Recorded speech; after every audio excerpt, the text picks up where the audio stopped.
What did they know that you don't? You are exhausted, not the kind of tired that a good night's sleep fixes. The deeper kind. The kind that lives behind your eyes and follows you into the morning, no matter how many hours you were in bed. You set an alarm. You hit snooze. You lay there in the dark, feeling like your body and the day are already in conflict before it has even started. This feeling is so common that most people assume it is simply what sleep is, that this is normal, that waking up tired is just part of being human. It is not. And the evidence for that has been sitting in the bones and habits of your ancestors for hundreds of thousands of years. For roughly 95% of human history, nobody set an alarm. Nobody had a bedtime. Nobody lay awake staring at a ceiling, calculating how many hours of sleep they had left before they needed to be somewhere. And yet the evidence suggests that ancient humans were, by almost every biological measure we have, better rested than you are right now. So what did sleep actually look like before we invented the things that broke it? The first thing to understand is that the 8-hour sleep myth, the idea that humans are supposed to sleep in one long, unbroken block from darkness to dawn, is almost certainly wrong. Not slightly wrong. Fundamentally, structurally wrong, in a way that explains a great deal of the sleep crisis the modern world is currently experiencing.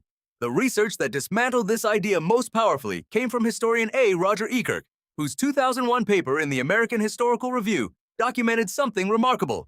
Ekirk spent 16 years combing through thousands of historical documents, court records, diaries, medical texts, literature from pre-industrial Europe, and found consistent references to something called first sleep and second sleep.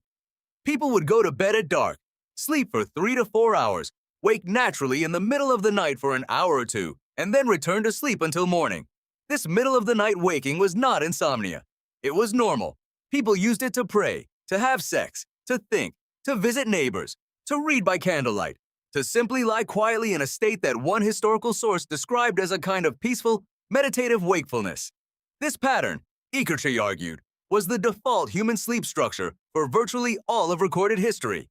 And it did not end because people figured out something better.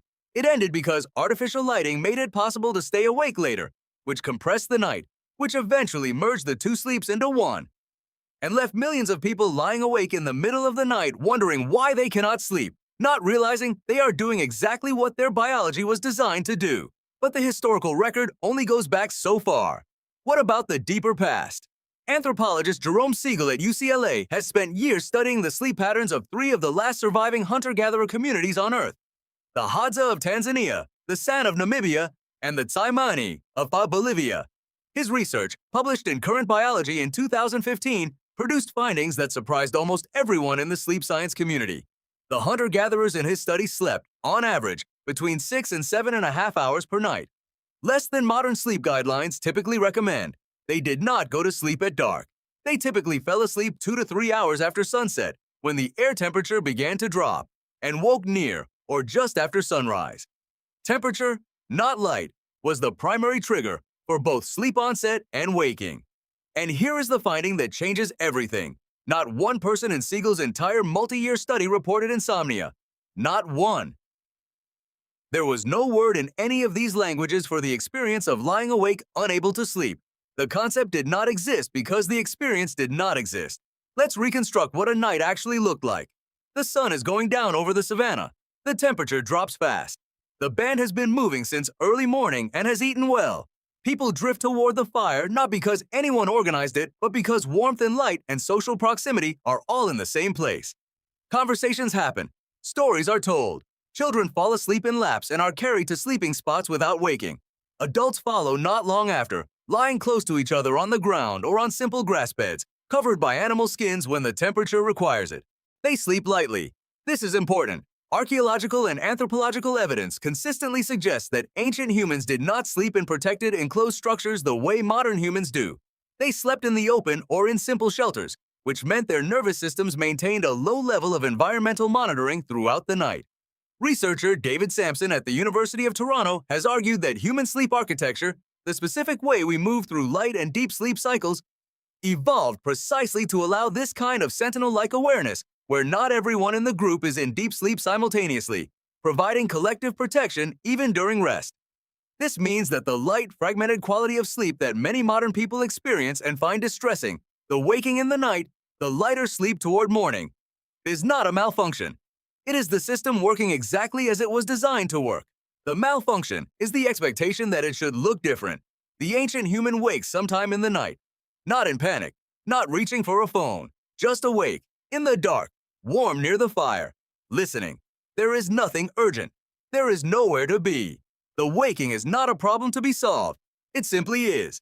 And after a while, minutes or an hour, sleep returns on its own, without effort, without intervention, without the grinding anxiety of watching the hours tick toward morning.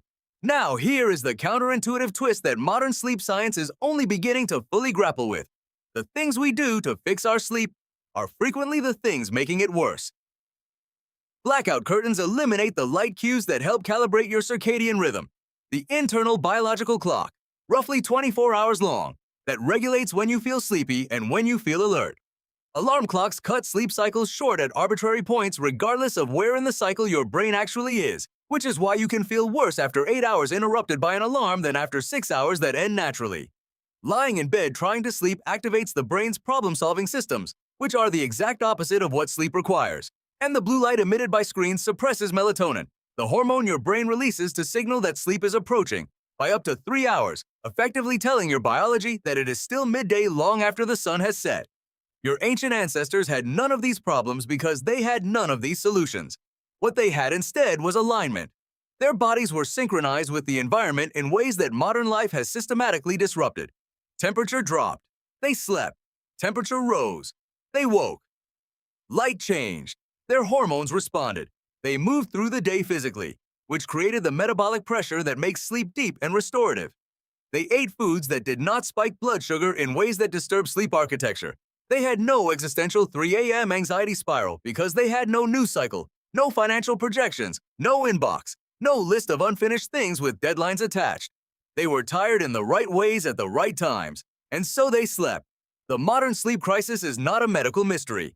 It is a mismatch. A body that evolved over hundreds of thousands of years to sleep in a particular way, in response to particular environmental signals, has been placed in conditions that systematically block every one of those signals simultaneously, and then told the problem is personal, that it is a matter of discipline, or supplements, or the right mattress. It is none of those things. It is a design problem. You are running ancient hardware in an environment it was never designed for. Here is what that means for you tonight. You will probably wake up in the middle of the night. Your biology expects this. The worst thing you can do is panic about it, because panic activates cortisol, which is the hormone most precisely designed to prevent you from going back to sleep. The best thing you can do is what your ancestors did. Lie quietly, let your mind wander without urgency, and trust that sleep will return. It almost always does. The exhaustion you feel in the morning is real, but it is not inevitable. It is the result of a specific set of modern conditions interrupting a specific set of ancient systems. Your body still knows how to sleep. It is known for 300,000 years. You are just making it very hard for it to remember. You are exhausted, but you are not always supposed to be.